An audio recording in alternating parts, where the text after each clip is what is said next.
विरोध की मर्यादा और कैसी हो भाषा। नीट परीक्षा पेपर लीक का बड़ा आंदोलन हुआ, जहां पर सरकार ने जेनजी की बातें मानी और अब परीक्षा प्रणाली में बड़े सुधार हो रहे हैं। लेकिन इसी से एक छोटा सा कहें या बड़ा मुद्दा जैसा भी कहें निकल कर आया भाषा का।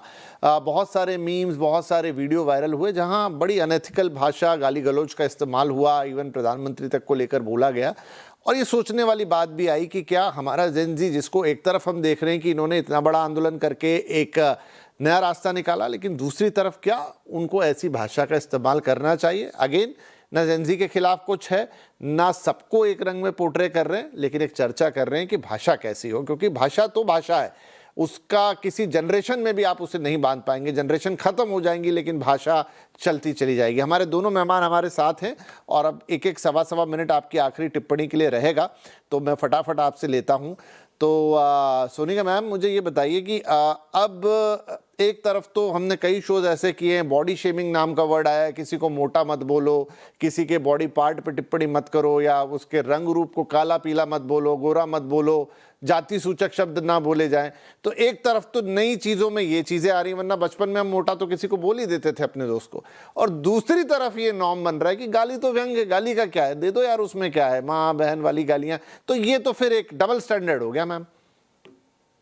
आप ये कह सकते हैं डबल स्टैंडर्ड नहीं, टाइटर स्टैंडर्ड हो गया है। अगर आज आप देखें तो बहुत सारी चीजों को लेके जेनजी पुश बैक करती है, आजकल का यूथ पुश बैक करता है। जैसे वो 72 आवर्स वाला वर्किंग का आया था, या वेलबींग को लेके। तो मुझे ऐसा लगता है कुछ चीजें हैं जो जेनजी आपस में, जैसे मैम ने कहा कि आपस में एक दूसरे के बीच में बात कर रहे हैं, दोस्तों में बैठे हुए हैं, अगर कुछ कॉमेडी शो हो रहे हैं, ये तो मेरे ख्याल से हर जनरेशन में चला आ रहा है कि दोस्त आपस में ऐसी भाषा का इस्तेमाल कर ही लेते हैं। ठीक है, तो ये एक एक्सेप्टेबल नॉर्म है। लेकिन उनके लिए जो अनएक्सेप्टेबल नॉर्म है, for example body shaming, sexist remarks, unethical systems या एक्चुअल प्रैक्टिसेस, आई थिंक वो सारी जो चीजें हैं उसके बारे में ये लोग ज्यादा वोकल हैं, ज्यादा अवेयर हैं, और अपना पॉइंट ऑफ व्यू सामने से रखने में हिचकिचाते नहीं है।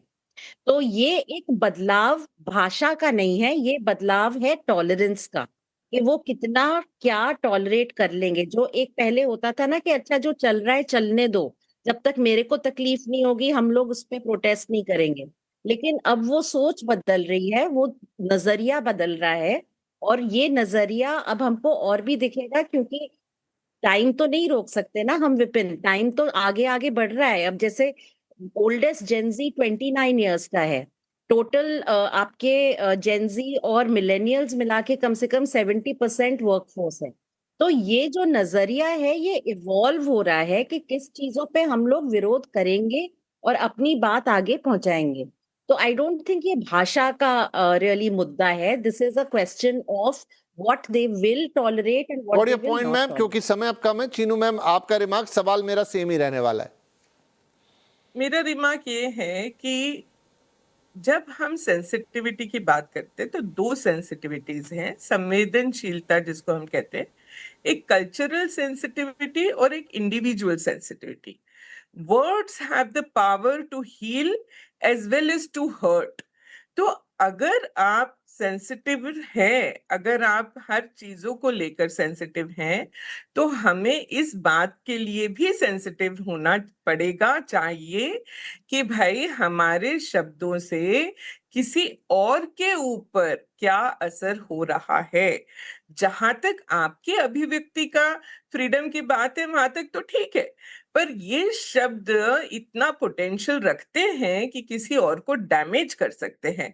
वहां पर I would like to cut it, I don't want it to be uncut. मुझे लगता है किसी को मोटा कहो उसकी जगह, वो भी गलत है, उसकी जगह ये जो शब्द है जिनकी आप बात कर रही हैं ये कहें तो वो उसको डेफिनेटली डैमेज करेंगे, कितना ही कोई व्यक्ति कूल हो, कितना ही एक्सेप्टेबल हो। वेल, ये बात इतनी सी नहीं है कि इसको आधे घंटे में समेट दिया जाए। एक चर्चा करने की कोशिश थी कि कैसे चीज़ें बदल रही हैं, क्या उस बदलते नॉर्म को सीधा सीधा एक्सेप्ट कर लेना चाहिए या उसमें कुछ फिल्टर्स भी लगने चाहिए।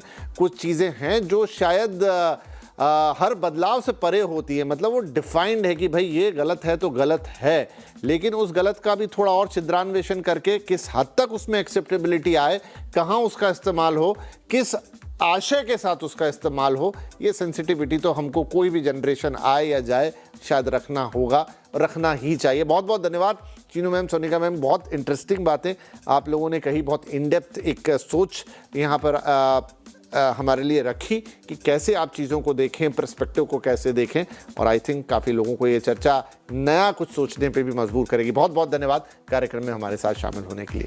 नमस्कार।